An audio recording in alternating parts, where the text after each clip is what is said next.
There's a place I can't keep it to myself.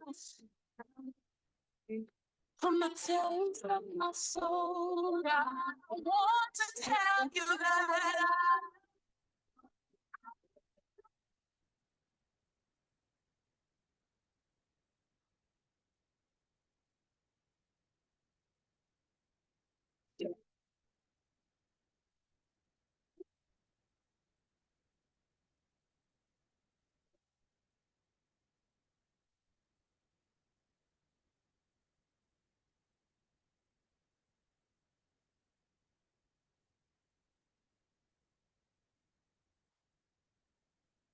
Hello, I'm Margaret Elizabeth, inviting you to join me for Hymns of the Day, Monday to Friday on Inspiration 107.9 FM and Cable 989. The bedrock of the church, prayers and promises, Hymns of the Day, proudly sponsored by St. Agnes You want to Anglican do a Church mic check, Professor? in Sure, 1, historic 2, 3, 4, 5, Transdown. 6. Oh, Monday, okay, Tuesday, good, and good. Wednesday Good at morning, good 11:15 morning, Dr. a.m. Sharice. Dr. and Sharice is in Thursday studio. and Friday at 12:15 p.m. She will Hymns of the Day let us know to touch and and hand it over to soothe us. the soul Mhm. on Inspiration 107.9 FM and Cable 989. Tune in and be blessed. The ZNS Radio Network is the only Bahamian radio network that's heard everywhere in the Bahamas and the Turks and Caicos Islands. From 107.1 in Bimini to the Light 810 a.m. and Power 104.5 in Grand Bahama. To Nassau's Inspiration 107.9 FM. National Voice 1540 AM throughout the Family Islands and into the Turks and Caicos Islands. ZNS Radio Network is the only one that brings the best in music. The latest in news, sports, and weather. to every settlement in the archipelago in the Turks and Caicos Islands. The ZNS Radio Network. The only one that's heard everywhere in the Bahamas and the Turks and Caicos Islands. Because isn't that what a real Bahamian radio network should do? For motivation, it's 107.9 FM, the station for the nation.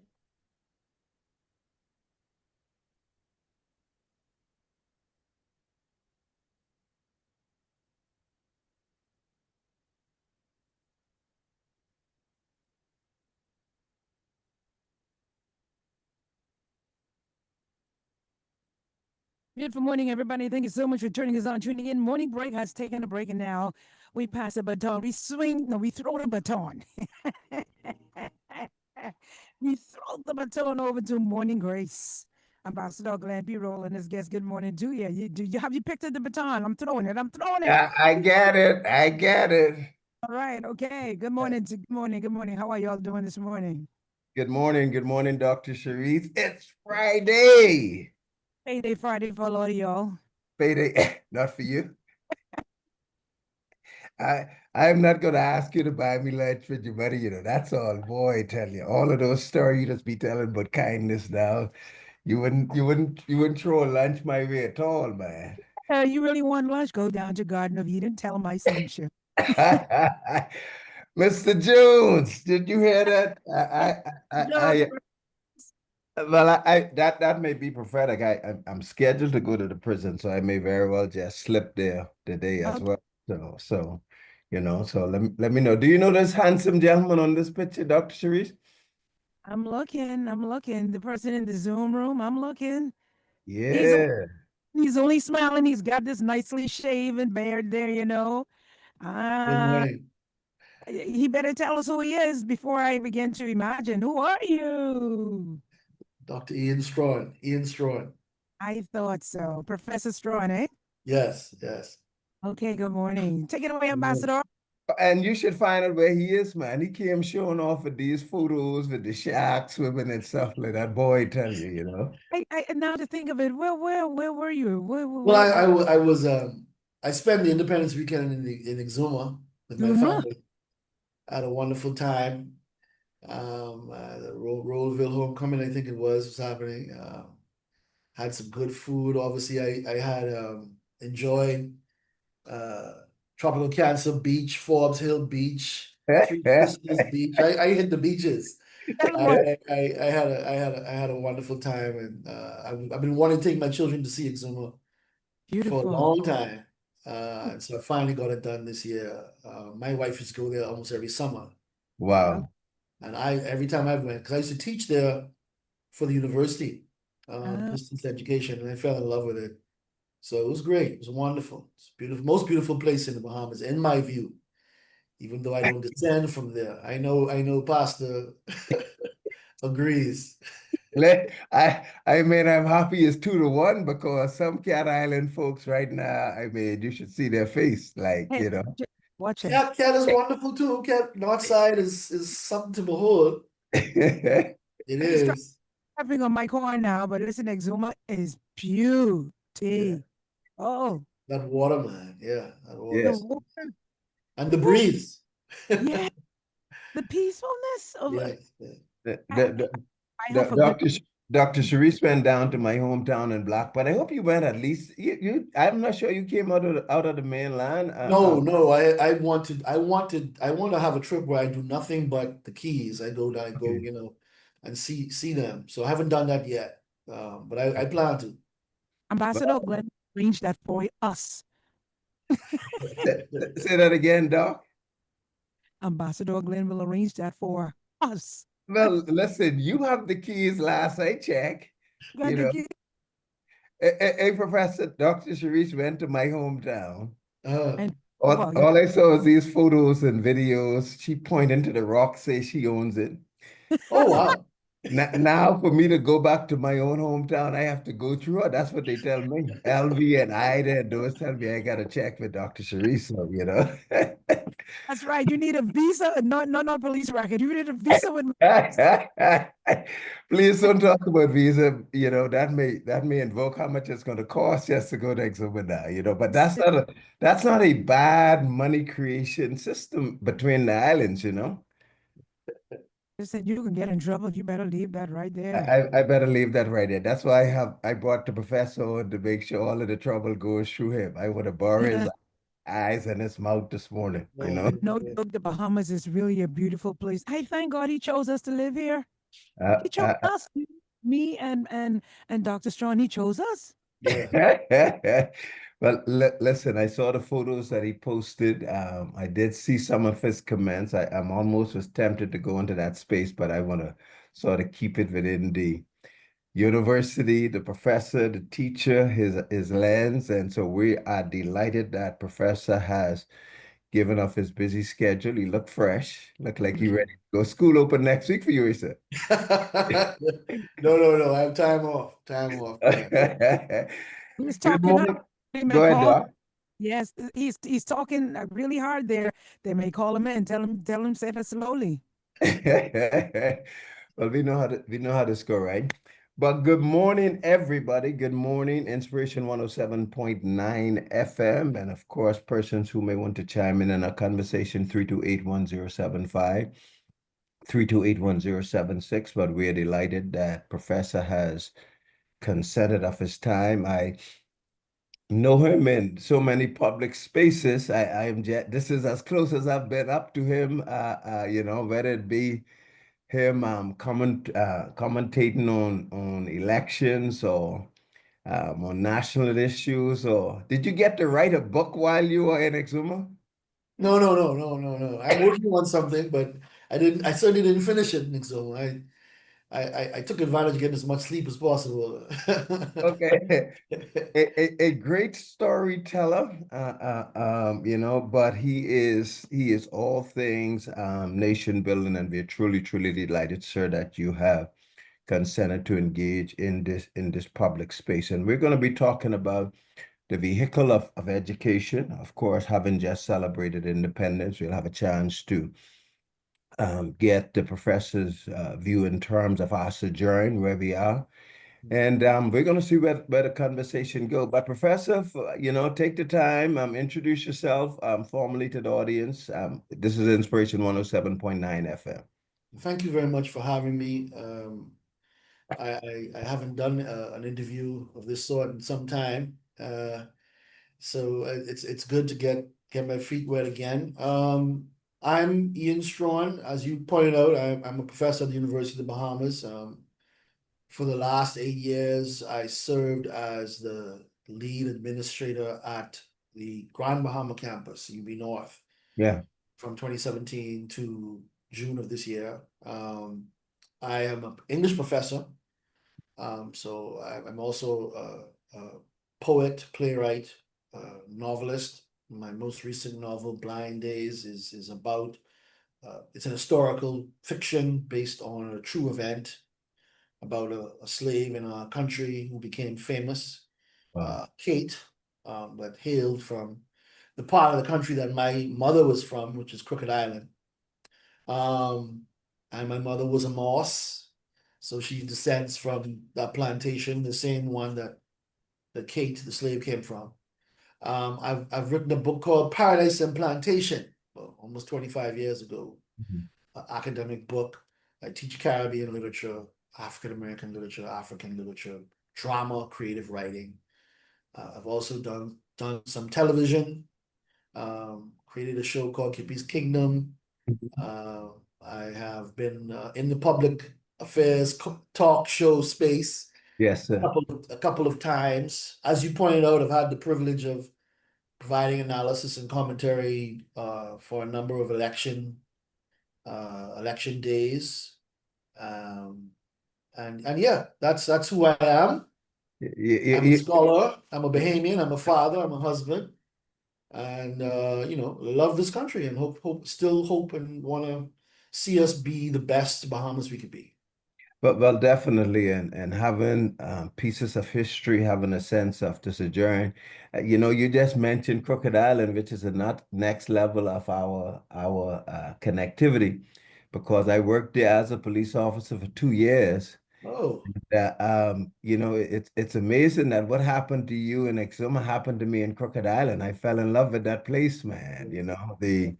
The waters on the reef. I'm on the back of the reef there.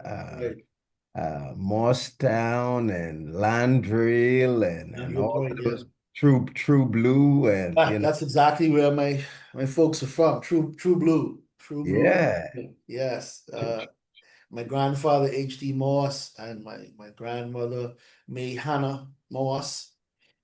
Mary Moss and those probably related. Yeah. The And friend. any Moss I meet from Crooked Island, I assume is family.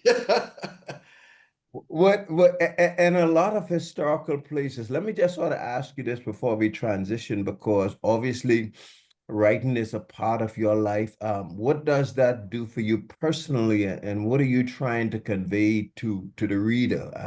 Whether it be the importance of understanding our sojourn, understanding our history, what it is that you're trying to convey to us, because sometimes, Professor, we don't get a sense that the next generation has connected with what it is that we're trying to convey, or our sojourn, so to speak.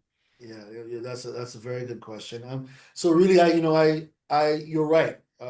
Writing is an integral part of my life. I think I'm a writer today because of my mother, actually, Senorita Gloriana Strachan, the Moss, who was a writer herself, wrote plays, and was corrected choir. She was really an artist, my mother, and a person who loved to read. Loved books. So that passed on to me, and so my whole life I've written, wanted to write, and it was great. Very fortunate to have teachers who encouraged me from elementary school to write. And so I also came up at a crucial moment in the history of the country.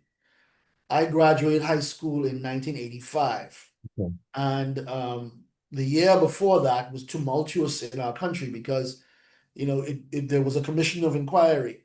Yeah. And a lot of things were revealed about the impact that the cocaine trade was having on our country. Yeah. And I ended up being a part of student government at the College of the Bahamas, and being a part of demonstrations. And so I became politicized. Politically aware is all I mean. I wasn't necessarily trying to be a foot soldier, but I was thinking about And those two things became married, wanting to be an artist, a writer, and wanting to also have impact on the direction of the nation. Yes, sir. I remember reading books like Chinua Achebe's Things Fall Apart, Nigerian novelist, and having had I read it at college in the Bahamas and had a significant impact on me. And so I have tried to write. I think I came from a generation, so just to give you an idea, the people who I Yeah. came up with would be people like Darren Cash, Michael Pintard, Shivago Yeah. Lang, Tanya McCartney, Michael Alcides, Frank Smith, Reynard Rigby, Charlie Maynard. Mm. All those names are people who entered frontline politics at some time. Yes, sir. But what Ian Strawn did was he wanted to write about politics. He wanted to use his writing to make political statements about how we could be a better country, right? So I veered a little bit from that. And so I have tried to engage the nation in conversations about where we are and how we could be better through my plays, especially through my novels as well. And I guess the point you make about the level of awareness of the current generation is a very, very important one. Mhm. I would say that I've decided not to leave it just to you opening a book Uh-huh. to get knowledge. And so I've tried to I've made documentaries, I've put them on YouTube. I've gone into film to try to meet people where they are, to engage them, because now that's the most compelling form, right? Is digital media, is television, broadcast is how you reach people most easily, and so I've tried to translate what I do to those media. But there's no question that how I put it is globalization, the opening up of the country to cable, to Mhm. internet, has swamped us. Mm. So we've become overrun. I guess the way I'll put it is, it's a fancy term. I'll say there's an asymmetry. Mm. So in other words, what we take in far exceeds what we put Wow. out and produce. Wow. And so what has happened, in my view, is the media and digital age has brought about a recolonization Wow. of our nation, so that the music we listen to, the television that we watch, the films we watch, the data, the information, some of it not very valuable, that we are consuming is all foreign made, of foreign origin. And so Wow. our story, our identity, our history is overrun. Wow, Professor, and that's such a place to pause. Let me ask you this, because you mentioned some names, and I think every generation have to measure the degree to which they would have made an impact. Definitely the generation. I'm not going to give you my age, but when you say 85, I was almost saying, "Oh, come on, man!" He's a rookie here, so to speak, right? But I got a chance as a young police to work with Linden, for an example. And while you're talking about the Commission of Inquiry, there was also the experience with Chogum. And some of the things that I Yes. try to convey to people is that the significance of that moment, to see a man who perhaps at that time was very much almost reduced to rubble in the context of internal politics. Right. But yet he was able to navigate the nations of the earth within the context of such a significant global by Yeah. the inspiration of Nelson Mandela. So you get segments of greatness that emerge from. Oh yeah, no, you can't take. There's a lot you can't take from Living Building. But certainly the Chogum moment, which happened right there, like you said, mid '80s, was a crucial one, and one of his finest moments. And of course, Mandela acknowledged that in coming Yes, to the Bahamas once he was a free man, right? So he remembered the role we played, and the role Pinling had played. So yeah, so we are shaped by the forces that are the larger economic and political things that are happening in the world when we come up. And so I came up at the time of the AIDS pandemic, the cocaine epidemic, a period of anti-apartheid effort, Yeah. a period of questioning the success and the validity of the Pinling regime. All of those things influenced me and shaped me so the funny thing is, one of the most instrumental moments in my life, I was in junior high school and I had to do a social studies project report on Black Tuesday.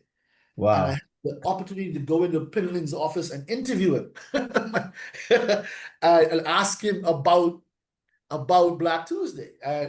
If for the life of me, I wish I had that tape recording today. Oh man. But that was a pivotal moment in my life. Mhm. And just speaks to how fortunate we are to be so small Yeah. that I was able to have access to him in that way, Couple things out of that. You mentioned some of the names in your generation. I'm happy that you did, and you see the different paths that they would make. And I mean, from my perspective, some of the names you call, you get a glimpse of, and you call the Rigbys, the McCartneys, and you saw the entrance into the political spaces. It almost seemed from that picture, from that imagery, Professor, that you are looking at a new generation to take the Bahamas further. Yeah. From your vantage point, not that you should grade yourself as a professor, but from your vantage point, would you say that we know the generation before, the Pinlands and others and the impact. Would you say that generations following that perhaps could have, should have, or didn't make some impact further? Or did you think we hit a pause button, particularly as you mentioned some of the name? And that's not to reflect on them individually, but in a generational way. Yeah, so it's interesting because Pinling led for 25 years. It was some people got passed over, right? I guess. Now, Pinling was also very gifted at identifying talent, recruiting people and bringing them into his team, right? And so the Ingram, Christie, Nottage, McQueenie generation, they made their contribution to the country. I guess. Definitely. Minus those a little younger, the Sackers, of course, some of those people I mentioned went to Sack as well, Mitchell and McQueenie and Sayers. My generation is coming now to that moment. We've certainly a number of cabinet ministers. We now have someone, a deputy. I went to college with the deputy prime minister, Chester. Okay. I went to college with the leader of the opposition, Michael Pintard. Reynard Rigby was chairman of the PLP. Charlie was chairman of the FNM, and so a number of Shivago minister multiple times, etc. Cash was minister of the FNM. But yes, our generation, those who are now in their 50s, soon to be early 60s, this is our time. This decade is our time. And generally, I think there has been a shift in the reasons people enter politics, and I think we're suffering, right? Generally, I think there's a national suffering because of a lack of what's the word I'm looking for? Credibility in leadership. That's how I put it. Across the board. So some of what has happened, I think, since the social revolution, since the struggle for majority rule, for women's rights, the push for independence, the 70s push for nation building and national institutions, has been really more I'm not characterizing everyone this way, but certainly a lot of people entering politics for the opportunity for personal advancement because of the proximity to contracts and so on, right? And that's unfortunate. And generally speaking, it feels like for the last 15 years, 20 years, the leaders, the political leaders, both sides, and I try to tell it like it is, both sides have come right up to the points where they know they have decisions to make and then kicked it down the road, right? And so and we've suffered because of that. In my view, that's my opinion. Uh-huh. And we need leadership in every sector, civil society, private sector, as well as the political, who are going to do things really on conviction and principle that they know are the right thing to do. Let me ask you this, because you are a student of history. You get a chance to see these. You didn't mention, for an example, the church in that context. Obviously, the 60s, the 70s, the church Yeah. was a significant pillar within the Absolutely. construct of nation building, Yes. which was really meant to be the moral compass, the gauge. And this is not, again, for you to make a critique, but we're having a conversation and a great observation. We see the fingerprint of the church in the formation and the construction of Yes. the nation, in a very, very meaningful way. Their voices were heard. One may also say that the political directorate almost got their policies from that direction. Uh, uh, have that institution maintain its same force in the 60s when there was a struggle? Or Yeah. did we probably think that perhaps we could back off? We don't need to ensure that these equalities and justice and fairness continue to be a part of the psyche, the landscape by which we govern. Amen. I don't need you to just say amen now,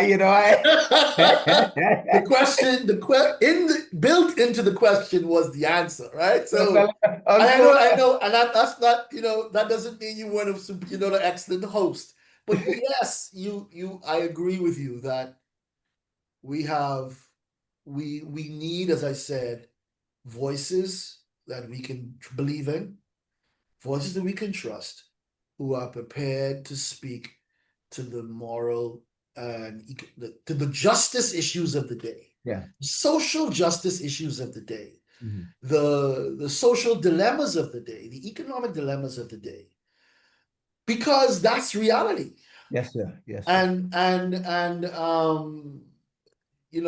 if we don't, then so part of it, of course, is the shift, the secularization of the society, the expansion of the society, the urbanization of the society, people moving from rural communities, and we talked about digital media and globalization, but there's been a secularization, and so many have moved away from the church, and so its ability to influence is somewhat reduced, and I think that maybe I can say this. I think this is a safe statement to make, and not that I'm trying to be safe.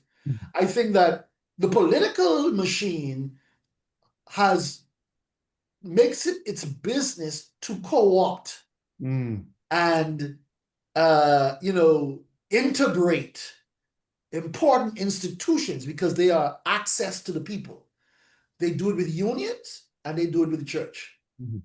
So they have tried to benefit from the influence of the church, as they try to benefit from the influence of unions, because they have the eyes and ears of the people. And that means that sometimes, in my view, the church perhaps bites its tongue because there are alignments, there are loyalties that go back generations, even, decades, and they don't want to mash corns, or they stick whoever's in power. There are some churches that seem to rise in prominence and others that fall, and it depends on what color it is and which decade it is and which half decade it is. But you on good grounds. You almost sound like a Bishop Fernando who spoke at the last independent service. He kind of said same as if we have voices depending in who's in power. And I mentioned that again for people to appreciate that there are different pillars, institutions that make up the nation, and where there's a muddying of the water, where there's not clarity, we see these decline. And I'm saying it within the context of our sojourn for these 50 years or so. So even though we had the energy and the burst and the clarities in the 60s and the 70s going forward, we began to lose a sense of what that nation building looks like. Yes, and I think, there's so many ways to have this conversation. And I think of the moment that the late and great Bahamian Carlton Francis found himself in Mhm. when he had a principled decision to make. Yeah. It cost him politically, right? Because he was both, well, he was the triple threat. He Mhm. was a union leader, he was a Baptist minister, and he was a cabinet minister. And he didn't wear them all at the same time, Yeah, but yes, sir. he had played all those roles, right? And his crisis became, well, what about the soul of Bahamian people? If we do this thing, what happens to the soul of the nation, Yes, sir. right? And we need more of that, Yes, right? sir. We Yes, need sir. more of that. And the thing about it is, I've had the opportunity to get to know and sit at the feet of many, quite a number of our pastors who are wise men and who to serve the nation and serve the people. Mhm. But there are issues that seem easy to harp on, and others that are just as crucial to the daily survival of our people, Absolutely. and that are left alone, right? So I what I remember is Christ talking about the widow and the orphan, right? and the prisoner and the foreigner, the stranger in Absolutely. your land, and so these are the things, is economic policy, is social policy, is healthcare policy, Mm. is education policy bringing justice, Yes, sir. opportunity to our people. Are we protecting the vulnerable? Are we protecting the single mother, the teenage boy who's Absolutely. vulnerable in our country? And we see it in the statistics, in the lives lost, the violence, right? Are we doing enough? And this is a conversation. I think the Americans have been better able to have these conversations Mhm. about the consequences of, say, budgetary decisions. Yeah. You Mhm. see it now in the news. Bahamians have a great appetite for American news. That's fine, because we should observe and learn. The cuts, where are you cutting and where are you spending? Yes, sir. Yes, Right? sir. So when you cut school lunch and you cut, aid, and you cut health care for the elderly, you know what I'm saying? So there's definitely a role that the Christian church needs to play to be the conscience of the nation. But don't cherry pick. That's listen, that is a good place I mean, and that sort of leaves us, and I say us in that context, vulnerable, because it do seem to the general public at large that there's a cherry picking going on, and that cherry picking sometimes is reflected in who's in power, and sometimes the issues, when there's a cadre of issues that confronts us. But well, Professor, you had a chance to go into the different areas.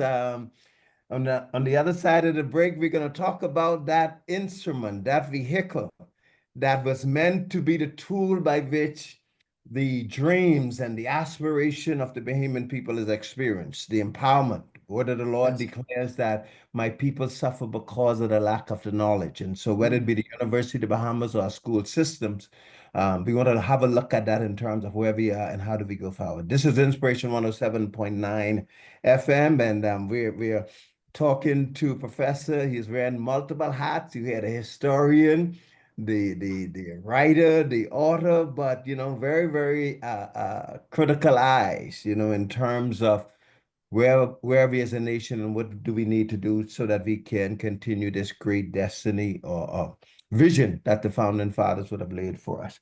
Inspiration 107.9. We're gonna hand it over to Dr. Sharice, and then we'll be right back after the break.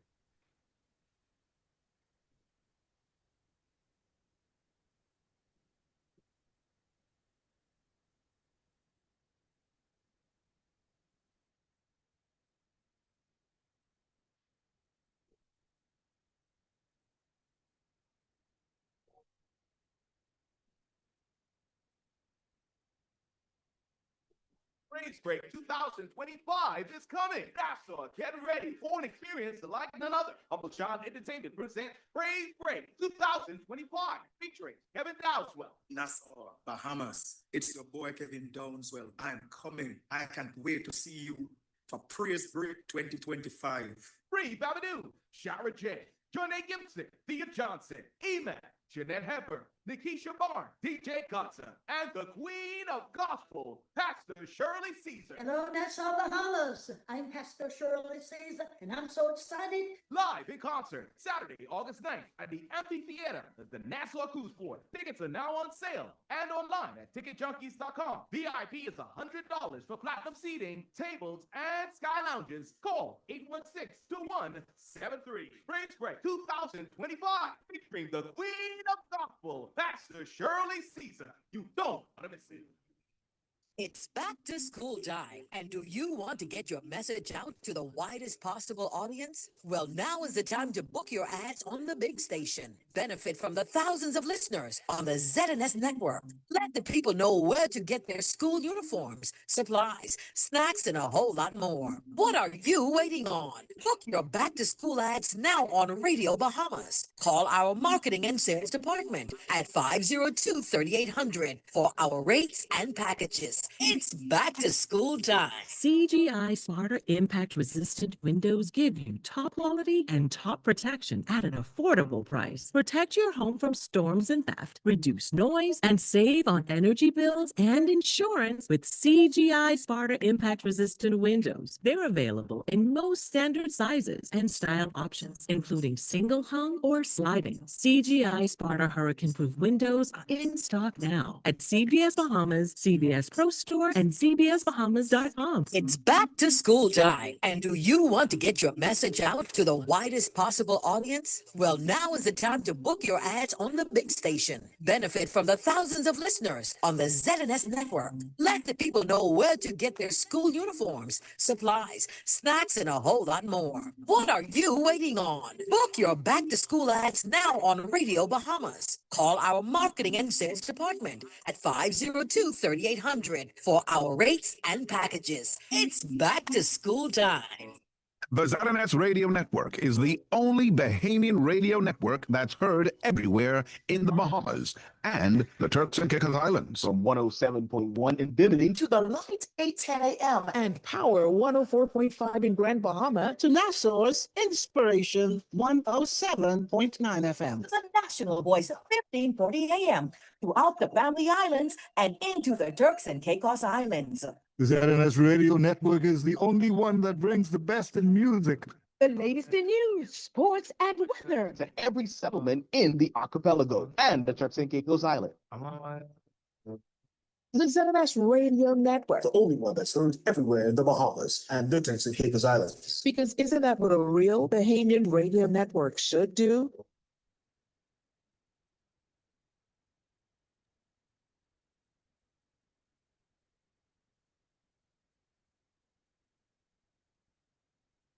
Thank you so much for turning us on, tuning in. We take it back into the Zoom room. Morning, Grace. Continuing the final leg of their conversation.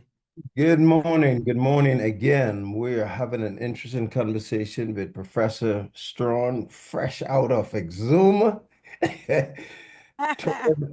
touring the island, Dr. Sharice's home, my home, the capital of the Bahamas, the home of the slave Pompey and all of those things, man.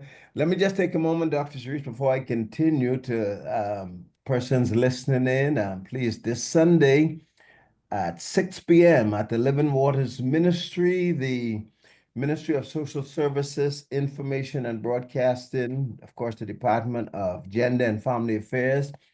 They will be having an Honoring the Covenant, Strengthening the Family service there at the Living Waters. That's at 6 p.m. So as many as can. I do have an invite there, Dr. Sharice. So, you know, if you don't have anything to do on Sunday evening, you may want to consider joining us at the Living Waters, and all of persons listening there. That's strengthening, honoring the covenant, strengthening the family. This Sunday, 6 p.m. at the Living Waters Ministries. Professor, let us continue our conversation. I want to sort of start it in this way. We just recently celebrated our 50th anniversary. Well, it's 52 now, but you know, for many of us, we're still in that what we call that Jubilee space. And there were and continue to be a number of Bahamians who thought that that moment for the nation was meant to be a moment to pause, a moment to reflect, a moment to measure where we are. You talk about earlier about the things that came from outside sort of overtook what was inside. Some may say we didn't sufficiently guard the gate, so to speak, because as a young nation, you know, a lot of tender things was going on, and we find ourselves swallowed up in that way. Would you say that perhaps this really is a moment for reflection, even though we're 52 years in, that perhaps all of these things that are unearthing right before our eyes is not necessarily meant to be destructive, but to give us an opportunity to relook at some things within our country? What is your thought about all of the things Absolutely. that is Yeah, unraveling? yeah. No, I mean, in fact, on the 50th anniversary, I organized a conference called Color, Class, and Colonialism, Mhm. looking at our country at 50 years. It was held in Grand Bahama, and the conference proceedings are online on YouTube. I can share that later with you. Okay. I don't know it over my head, but yes, I think that I don't think we gave it sufficient thought Mm. and contemplation. I don't think there was enough reflection and interrogation of where we were, where we went wrong. Yes, you can celebrate what we got right. We got a lot Yeah. of things right. Mhm. You know, there's a lot to be proud of Yeah, in absolutely. terms of the impact we've had on the global stage, the quality of life that we've been able to enjoy as a nation. But there are problems and missed opportunities. I like how you put it, how you described it. There were tender things that were in formation, and we didn't guard the gate very well. I Mm. agree with that. I think that's a beautiful assessment. Certainly, the University of the Bahamas. In fact, on that occasion, I gave a talk about the University of the Bahamas and its role that it should be playing in nation building. And we've done a Absolutely. lot of good. Don't get me wrong. Like all those names I called before of my contemporaries, those are people I met at the university. And so I think some 20,000 people by now have passed through and Yes, sir. graduated and enjoy middle class lives. A lot of the education was free to when I was there. It was $75 a course. Wow. So it was meant to be accessible. It was meant to be affordable. So that we can move our people up, right? So and that worked in that way. We've produced lots of nurses, accountants, physicians, but we didn't produce physicians. We prepared them to go on to become physicians and so on from the institution. But I said then, and I still maintain now, there are many areas of national development, sustainable development. You think about the sustainable development goals, Yeah. that our one national university should be playing more of a role in marine science, Yes, sir.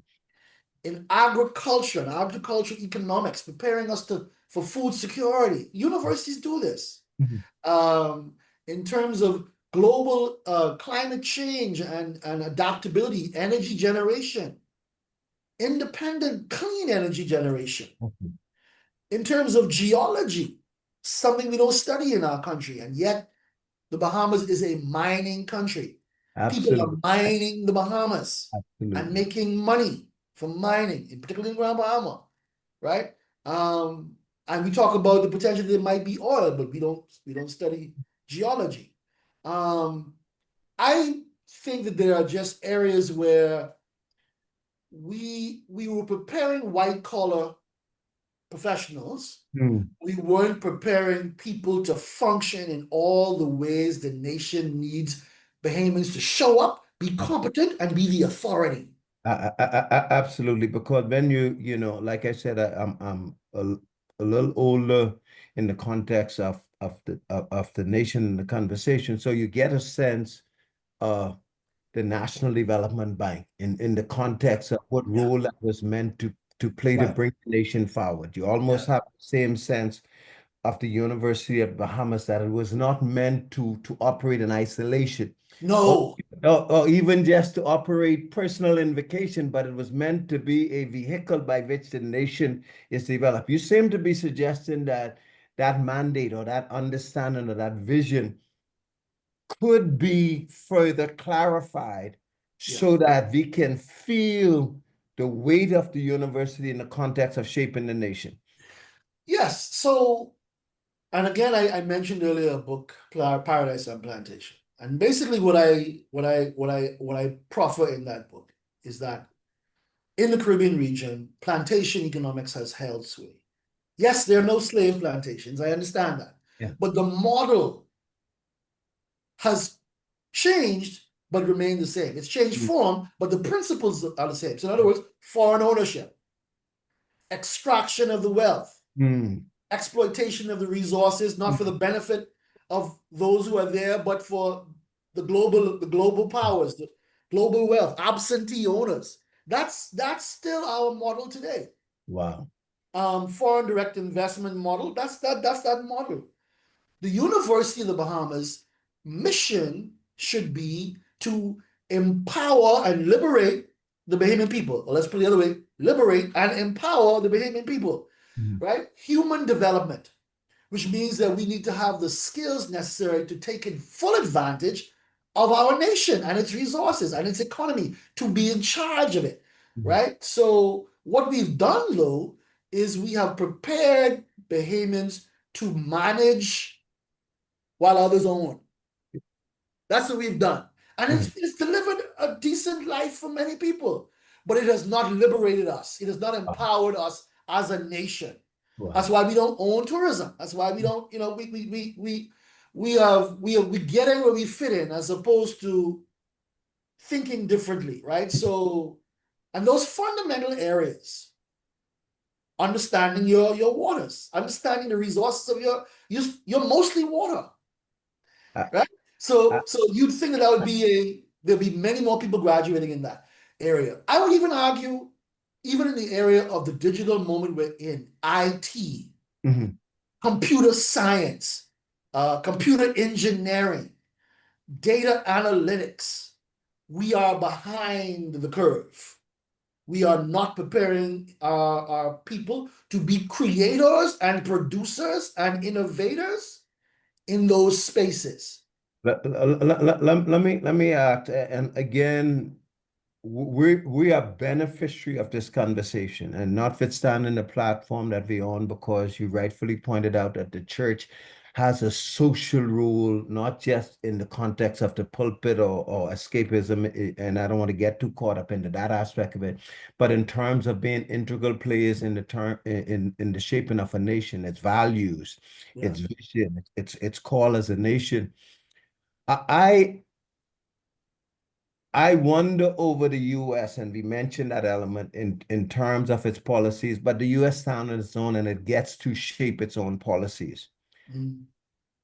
Is the University of the Bahamas or are educators appreciating that perhaps the scrutiny of Bahamian students going into the U.S. for further education is a blessing and not a curse within the context of what you just described?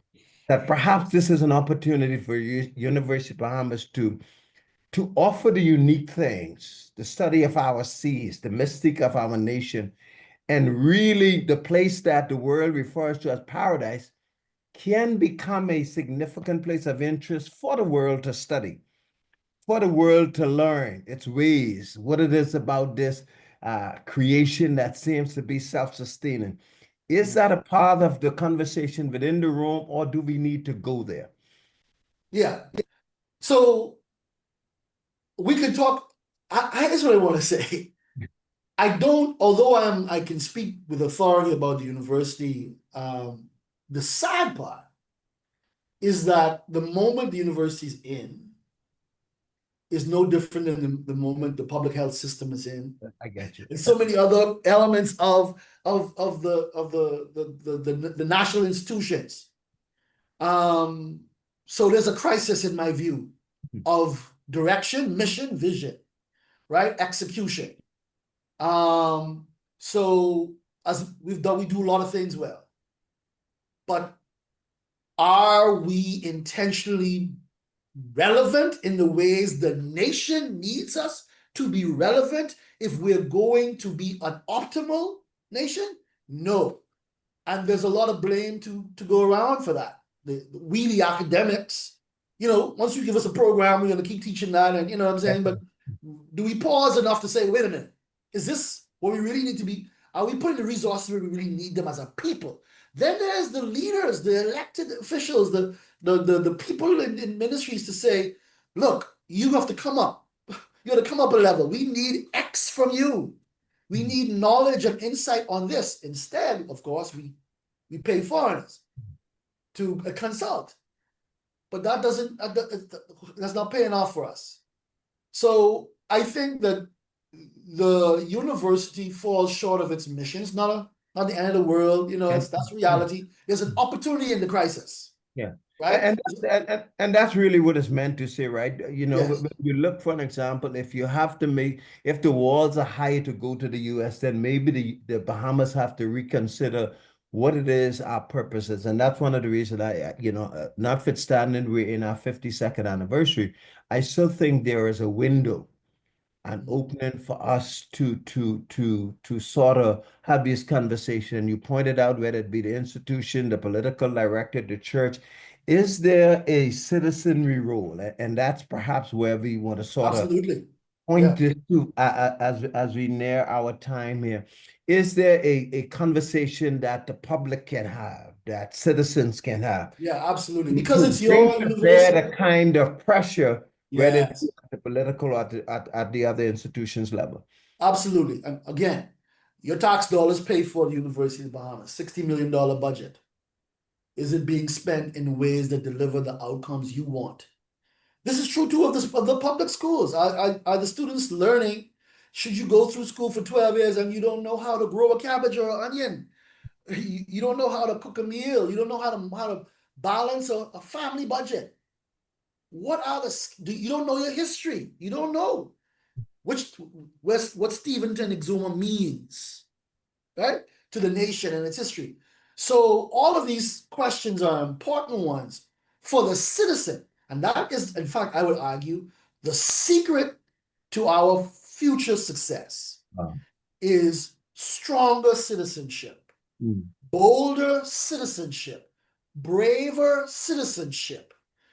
We need to play our part and say, yeah, I can cast a vote, but now you're accountable for me for 5 years. I will let my voice be heard. I pay taxes. I have a passport. I live here.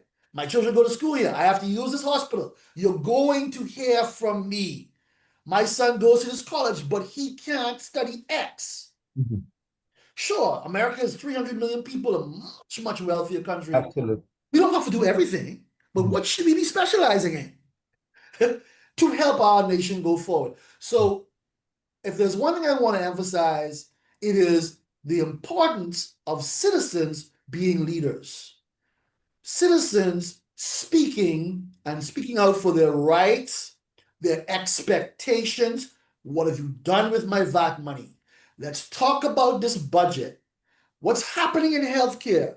I just went to the clinic and this is what I experienced. This is unacceptable, right? I think that when we formed this nation, when we got our civil rights of one man, one vote, and women's right to vote and majority rule, citizens were leaders. Wow. Right? Wow. Citizens were, Lyndon Pendleton and 1800 didn't do this on their own. There were people in the streets. There were people in the street who backed them up, that made them feel bold and brave. Yes, sir. Yes, sir. Right? It was ordinary women and men saying, no, this is going to change. I want this to change. When you have a general strike, I remember the late Felix Bethel once said, yeah. When you decide to strike, a general strike, you're saying, I'm not going to eat until this changes. When you say, I'm not going to eat until this changes, you're saying, I'm prepared to die for this to change. I remember in the Bible, it talks about they got together and said, every man they want to kill Paul. They said, we will not eat until he's dead. Yes, yeah, yes. That's heavy. Yes. Absolutely. So where is that stop looking to them. They need to do. What are you going to do? Your children want to know. Your unborn or your currently born grandchildren want to know. Daddy, mommy, grandpa, grammy, what do you do? What did you do? Yes, sir. Right? To fight for our country. And Pinling said, if you're not prepared to fight for it, you don't deserve to have it. Wow. 52 years later, the responsibility still rests with us. It was a quiet revolution that moved the Bahamas forward. Significant amount of people, a generation that rose up. And the professor is challenging us again. Are you going to go back in Grand Bahama, or are you? I love the Grand Bahama. My family did, but I'm back in New Providence, and this is where I will be for the foreseeable future. Okay. And your role here at the university? I have reverted to my role as a professor. Okay. I'm going to be actually senior research fellow going forward. Okay. And we'll see what the future holds. I plan to be a voice. Thankfully, I have that freedom and that protection in my position. And so, that is a good thing, right? yes, absolutely, absolutely. I'm a member of my union. Yeah, that's a good thing. And your voice has always been a voice of reasoning, a voice of truth, if I could put it in that context. Appreciate that. And you've spoken across the divide, and you know, Morning Grace Inspiration 107 is made much better to listen audience by virtue of you. So if you're going to be in Nassau, God's willing, the extent to which we're able to, please, this platform is meant to engage conversations like that, because I do believe the church can play a greater role.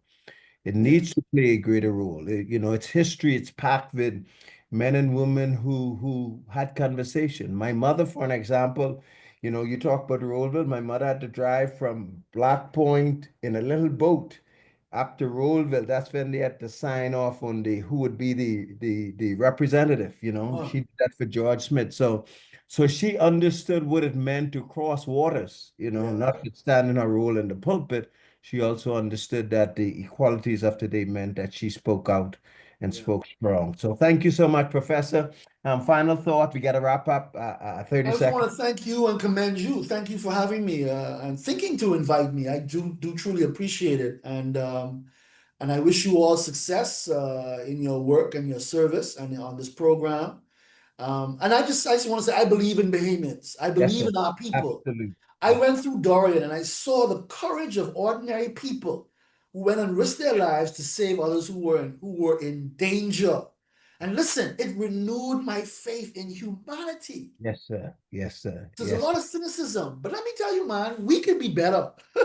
Yes, I sir. can be better today. You Yeah. can be better. And let's just stand up for our country. Well, we can be better. And I say to people, it's too late. I came up in the 60s and the 70s, and I got to saw an imperfect Pinland, and others began to shape a direction. So you can't tell me that greatness doesn't lie in us. The Sidney Poitiers, the Miles Monroes, and people who made a difference. And I do believe that we still have yet that kind of potency in us by God's grace. So have a great day, everybody. Thank you so much, Professor, and continue to go swim with the sharks. Have a great God bless.